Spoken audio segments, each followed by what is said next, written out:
Hola Metalheads, bienvenidos a Renegados Metalpedia. En esta oportunidad les traigo la biografía de una de mis bandas favoritas, Iron Maiden.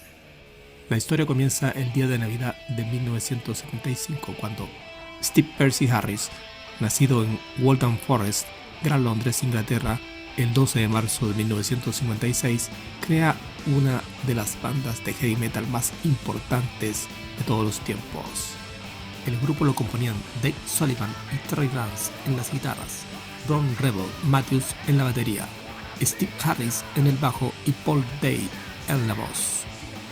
Anteriormente, Harris estuvo en la banda Gypsy Kiss en 1972 con Bob Verscoil en la voz, David Smith en la guitarra y Paul Sears en la batería, la cual se separó después de algunos conciertos en el Cart and Horses Pub en Maryland Point. Luego audicionó para la banda Smiler en febrero de 1974, donde empezó a escribir sus propias canciones junto a Dennis Wilcock y Doug Sampson, pero la abandonó después que sus compañeros se negaran a tocar su material, calificando el mismo de muy complicado. Steve tenía la idea de un sonido inspirado en la banda Wishbone Ash en cuanto a las guitarras gemelas.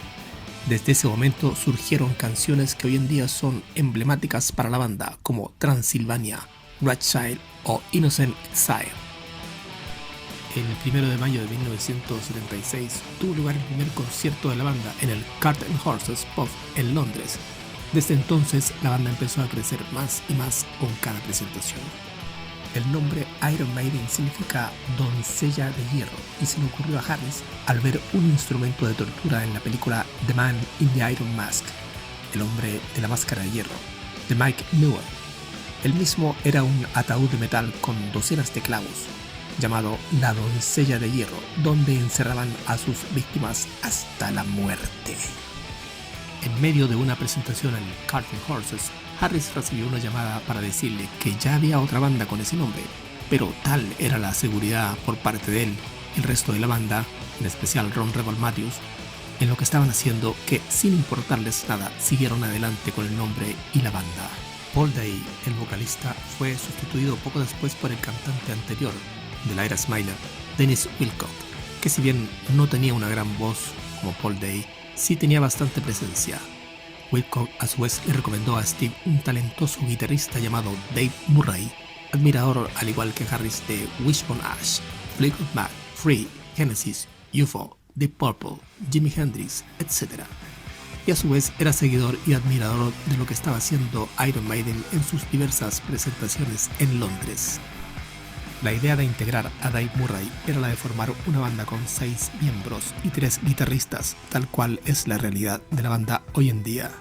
En 1976, en pleno apogeo comercial del punk, los ingresos monetarios para la banda eran muy bajos, a pesar del gran éxito a nivel underground y de seguidores que estaban teniendo. Ese fue justamente uno de los motivos por el cual Dave Sullivan y Terry Lance deciden abandonar la banda, ya que cada uno de ellos había contraído matrimonio y debían mantener a sus familias, por lo que se ve imposibilitada la idea de las 3 guitarras junto a Dave Murray, que por otro lado había enganchado en gran forma con Steve Harris. Por esto que, por intermedio del cantante Dennis Wilcock, reingresó Bob Angelo como el segundo guitarrista. Wilcock se caracterizaba por una personalidad muy frontal, polémica, manipuladora y egocéntrica, por lo que comienza a imponer sus gustos personales y terminando por echar al baterista de la banda Ron Rebel Matthews, también al propio reingresado Bob Angelo y hasta el mismísimo Dave Murray, simplemente porque no le gustaba su novia, lo cual generó una enorme presión en Steve Harris, que pensando en lo difícil que sería encontrar un nuevo cantante, finalmente optó por acceder a los caprichos de Wilcock sacando a Dave Murray de la banda, en lo que él mismo define en el documental de la banda Early Days como una actitud personal totalmente estúpida de su parte. En 1977, Terry Wepram se integra a la banda en la guitarra junto al excéntrico Barry Graham Perkins, más conocido como Thunderstick, en la batería y que venía de la banda Samson. Pero como una sola guitarra no era suficiente para compensar las armonías, decidieron integrar a un tecladista llamado Tony Moore, pero finalmente en la primavera de 1977 es el mismo Denny Wilco quien tras un concierto decide retirarse intempestivamente. Tras esto, Steve Harris decide prescindir de Tony Moore en los teclados y Thunderstick en la batería e integra al baterista Doug Sampson, que había tocado con él en la era Smiler. También reintegra a Dave Murray para que hiciera dupla con Terry Graham en las guitarras, pero como este último no quiso debido a que estaba acostumbrado a tocar solo, fue descartado de la banda. De inmediato, un compañero de Doug Sampson recomendó a Paul Di'Anno como vocalista para la banda. Paul para entonces se encontraba en una banda llamada Bird of Prey y fue del gusto inmediato de Steve Harris, y fue en ese mismo año de 1977 que se integró a la banda. El grupo estuvo bien por un tiempo con un solo guitarrista, compensando con el bajo las partes de la segunda guitarra en canciones como Iron Maiden, y fue justamente en ese tiempo cuando todo lo ganado fue poco a poco invertido en producción escenográfica. Steve tuvo la idea de que para que la banda tuviera una mayor identidad ante sus seguidores, crear un icono o emblema distintivo, así que le pidió a Dave Beasley que construyera un muro de madera con una figura de la cual por su boca saliera el humo. Beasley construyó el pedido con la imagen de un ser antropomorfo del cual Harris quedó fascinado. Estamos hablando de Eddie, al cual llevaban a los conciertos de pubs y clubs para causar impresión del público. El humo salía por la boca de Eddie hacia los asistentes y terminaba como niebla flotando en el ambiente por unos minutos.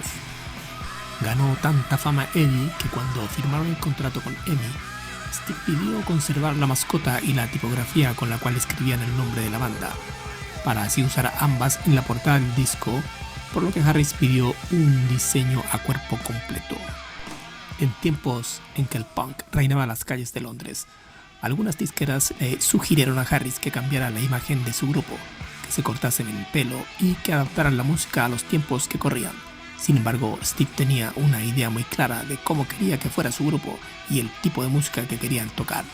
En sus propias palabras y en tono un tanto irónico y humorístico dijo: "No podría haber comenzado una banda de punk, eso habría estado en contra de mi religión". Pero si bien es cierto que los 4 integrantes iban bien, definitivamente necesitaban otro guitarrista para seguir evolucionando. Fue así como pasaron esporádicamente por la banda acompañando a Dave Murray, Paul Todd, Tony Parsons y Matt Mack. Como las giras por Gran Bretaña ya eran bastante extensas, adquirieron un camión al que transformaron para transportar los equipos y también para poder dormir, y le llamaron La Diosa Verde por su color verde oscuro. Fue en este contexto que en 1978 Paul, Doug, Steve y Dave grabaron The Soundhouse Tapes en los estudios Spacewar en Cambridge, incluso durmiendo en el suelo de la casa de una enfermera que había conocido Paul Di'Anno. Fue por aquel tiempo que conocieron a Neil Kay, un DJ rockero, quien era dueño del primer local de heavy metal de Londres, el Band Wagon. En el primer encuentro, Harris le entregó el demo a Neil, que quedó realmente asombrado e impactado por la fuerza de la banda. Él mismo cuenta que es primera vez que le sucedía eso con una banda. Al tiempo, temas como Iron Maiden o Prowler se pondrían a la cabeza de la lista de canciones del Band Wagon. Y ya al momento de tocar en vivo en el mismo recinto, la revolución de la banda en la escena metalera londinense era total. Y tal como cuenta el mismo Neil Kay, la gente del rock y el heavy metal se rindió a los pies de Iron Maiden en toda Inglaterra. Después de esto es que conocen a Rod Smallwood, quien escuchó los temas de la banda sorprendiéndose gratamente e invitándolos a un par de conciertos en el Windsor Castle, en Harrow Road y en el Swan en Hammersmith. Fue tanta la conmoción producida en las presentaciones que les trajo algunos problemas en algunos locales, en los que se les prohibió tocar por la algarabía que generaban. Pero los verdaderos problemas vendrían de Paul Di'Anno. La segunda vez que Ron Smallwood se dispuso a ver la banda en vivo, Paul había sido arrestado por la policía, teniendo que ser el mismo Steve Harris quien asumiera el rol de vocalista, además de bajista, por esa noche, y con un Iron Maiden conformado como un power trio. Rod Smallwood, lejos de desilusionarse, se impactó por la actitud de Steve y Dave sobre el escenario. A partir de ese momento, Rod decide asumir el rol de manager de la banda, ayudando a que la prensa especializada y los medios volvieran sus ojos al género, y en especial a esta banda que estaba revolucionando absolutamente la escena. En este contexto aparece el sello EMI, interesado en contar con el grupo en sus filas después de haber visto un par de shows electrizantes, como contaron los mismos John Darley, Martin Haxby y Brian Shepherd de esa disquera. En especial Darley, encargado de la parte rock del sello y que incluso se hizo admirador de la banda. La idea era de ficharlos para 3 discos. Paradójicamente, el ritmo vertiginoso que llevaba a la banda le pasó a la factura a Doug Sampson, quien decide retirarse. Paralelamente al retiro de Doug, se integra el guitarrista Dennis Stratton justo antes de la grabación del primer álbum.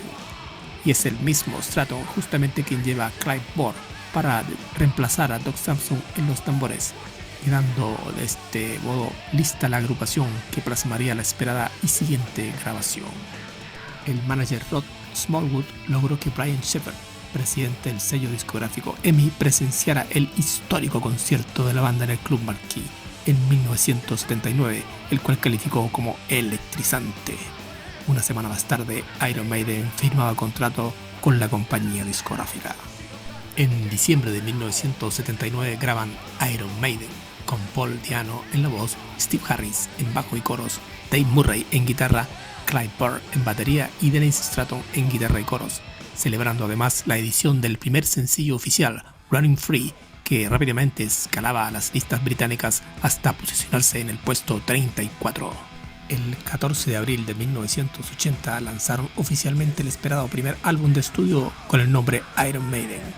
Si bien recibió excelentes críticas y alabanzas por parte de los medios especializados y sobre todo por parte de los admiradores que lo califican como una genial pieza maestra con grandes clásicos como Prowler, Phantom of the Opera, Transylvania, Running Free, Remember Tomorrow, etc. Aunque para Steve Harris no llegó al nivel que hubiese deseado, ya que consideró que el productor discográfico Will Malone no trabajó lo suficiente en el sonido. Después del primer álbum, el guitarrista Dennis Stratton, que ingresara en la 7ª alineación del grupo, sale de la banda debido a diferencias musicales. En su reemplazo entró Adrian Smith, el cual era amigo personal de Dave Murray y que anteriormente había rechazado unirse ya que estaba muy entusiasmado y cómodo en su banda Urchin, que además estaba teniendo éxito. El 2 de febrero de 1981 fue lanzado el álbum Killers. El productor discográfico fue Martin Birch, que había trabajado con grupos como Deep Purple, Black Sabbath y Fleetwood Mac. Al escuchar el material del grupo, Martin Birch le preguntó a Steve Harris por qué no lo habían llamado para el primer disco. La respuesta fue: pensamos que eras demasiado famoso para decir que sí. Si bien no produjo el impacto del anterior Killers, es mucho más acabado en cuanto a sonido. La voz de Di'Anno quedó muy bien plasmada en temas como Purgatory, Wrathchild o Killers. Es en febrero de ese mismo año que el grupo comienza su primera gran gira mundial, aprovechando la numerosa cantidad de admiradores alrededor del mundo que ya quería verlos en vivo. En Europa salieron de gira con Kiss, llegando a ser todo un acontecimiento el hecho de que la banda soporte tuviera tal recepción que incluso llegaba a superar al propio Kiss, como hasta el mismo manager de la banda estadounidense reconociera. También salieron en una extensa gira por los Estados Unidos, en donde estuvieron de tour con muchas bandas, entre ellas Scorpion, Judas Priest, The Ray Special, Rainbow, etc. Su primera gira por Japón, y junto a esta la grabación del álbum en directo Made in Japan el 23 de mayo de 1981, le valió al grupo la conquista de su primer disco de oro. No obstante, el ascenso de la banda no frenó los cambios que se producirían al interior de la misma. Paul Di'Anno fue expulsado de la agrupación debido a sus excesos con el alcohol y las drogas. Había sido detenido por la policía en varias ocasiones debido a sus abusos y había fallado a la banda en momentos claves. Esto motivó a Steve Harris a tomar la decisión de no contar más con él como vocalista. Tras su ausencia, vocalistas como Terry Slessor audicionaron para la banda, pero fue finalmente Bruce Dickinson, otro ex Samson, quien llegó el mismo año para ocupar el puesto. La idea de incluir a Dickinson fue propuesta por Steve al manager Rod Smallwood. Este inicialmente se mostró reticente debido a un problema que él había tenido en el pasado con la banda de Samson. Sin embargo, Steve convenció a Rod de que fueran a ver a Bruce en un show de Samson en el mítico Reading Festival en Inglaterra. Tras ver en vivo la calidad de Dickinson, tanto como vocalista como frontman, a Rob y Steve no le quedaron dudas de que él era el cantante ideal para Iron Maiden. De esta manera lo contactaron para que presentara una audición con la banda, y justo cuando interpretó la canción Remember Tomorrow, le dijeron que quedaba contratado. Bruce dudó en aceptar el puesto, no quería abandonar a sus compañeros de Samson, pues sabía que con su ausencia la banda podría irse abajo, como efectivamente ocurrió. Pero la propuesta de Iron Maiden era bastante tentadora, al tratarse de una banda ya fichada por el gigante EMI Music y que se encontraba girando por toda Europa, Estados Unidos y Asia. Después de meditarlo por varios días, aceptó. El primer concierto de Dickinson con Iron Maiden fue el 26 de octubre de 1981 en Bolonia, Italia. La consagración definitiva de Iron Maiden alrededor del mundo llegó con su tercer álbum de estudio, The Number of the Beast, lanzado el 22 de marzo de 1982. La gira promocional del disco fue titulada The Beast on the Road, comenzando en Inglaterra para culminar 10 meses más tarde en Japón, siendo su segunda visita a este país. Con el sencillo Run to the Hills, Iron Maiden llegó al número 7 en el top 40 británico. En plena gira y mientras su bus se quedaba parado en la carretera, la banda recibía la noticia. El álbum The Number of the Beast era el número 1 absoluto en las listas británicas. Se había extendido el éxito de la doncella en el mundo y también en Estados Unidos, en donde tenían tantos admiradores en el ámbito del rock como detractores en lo social y religioso. Precisamente estos últimos se manifestaron frente a las puertas de uno de sus conciertos acusándolos de apología al satanismo, básicamente por el tema The Number of the Beast, que fue el que gatilló toda la cadena de acusaciones. Por esta razón, y a pesar de ser un fenómeno mundial, en Estados Unidos los medios de difusión masiva le dan la espalda en una especie de censura velada o ley de hielo. Sin embargo, esto no impidió que igual comenzaran a ser un fenómeno de voz en voz y hasta romper récords de audiencia en ese país. Desde su lanzamiento, el álbum ha recibido constantes elogios de la crítica.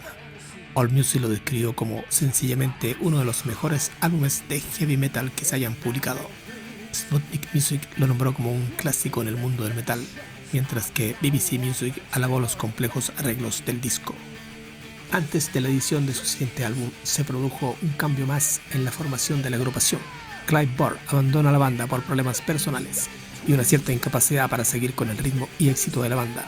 En su lugar, fue reemplazado por el ex batería de la banda francesa Trust, Nick McBrain, dejando constancia de sus cualidades como instrumentista a la vez que añadió una nueva dimensión al sonido de la banda. El 16 de mayo de 1983 se edita el álbum llamado Peace of Mind. En junio de ese mismo año lanzaron su gira World Peace Tour, gira que los llevó a presentarse como cabeza de cartel en el Rock Pop Festival en Dortmund, Alemania, compartiendo el escenario con Scorpions, Judas Priest, Def Leppard, Ozzy Osbourne, Quiet Riot, Michael Schenker Group y otros en diciembre de 1983. En la portada de este álbum, Eddie pierde su abundante cabello y queda rapado, con la frente revelando los tornillos de metal que le sostienen la tapa de la cabeza. Las referencias literarias aparecen continuamente en la discografía de Maiden, pero sobre todo en este disco, ya que se utilizan mucho en las canciones que dieron vida y fama a este álbum. Un ejemplo concreto es el tema Flight of Icarus, que está basado vagamente en el mito griego de Ícaro y su padre Dédalo, que relata el escape de ambos del laberinto de Creta, usando un par de alas de cera cada uno. Dickinson admite que modificó la historia original para hacerla una alegoría de la rebeldía de la adolescencia contra la autoridad adulta. También se pueden apreciar más referencias de este tipo con el tema To Tame a Land, que está inspirada en la novela de ciencia ficción Dune del escritor Frank Herbert. En este disco aparece el clásico The Trooper, que habla sobre la batalla de Balaclava en 1854 durante la guerra de Crimea. El álbum vendió 300.000 copias en Gran Bretaña, alcanzando el puesto 3 en las listas. Fue disco de oro en Finlandia y Alemania, vendiendo 10.000 y 100.000 unidades respectivamente. Fue doble disco de platino en Canadá, vendiendo 200.000 unidades, y en Estados Unidos se vendieron 1 millón de copias, alcanzando el disco de platino. Bueno amigos, de esta manera llegamos al fin de la primera parte de la biografía de una de las bandas icónicas del heavy metal de todos los tiempos. En unos días la segunda parte. Espero les haya gustado. Dejen sus comentarios y no olviden suscribirse para seguir disfrutando de mis videos. Ya saben que los hago exclusivamente para ustedes. Los espero en la próxima entrega. Saludos, Metalheads.